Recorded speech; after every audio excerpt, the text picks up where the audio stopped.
You ask Tiger to solve. This deals with linear equations with one unknown. The final result is x equals 15 over 2. Let's solve it step by step. Simplify the expression. Find the greatest common factor of the numerator and denominator. Factor out and cancel the greatest common factor. Swap sides.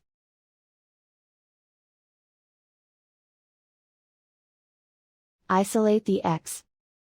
Multiply both sides by 15. Group like terms. Multiply the coefficients. Simplify the fraction. Multiply the fractions.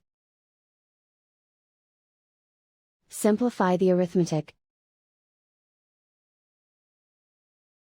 And so the final result is x equals 15 over 2.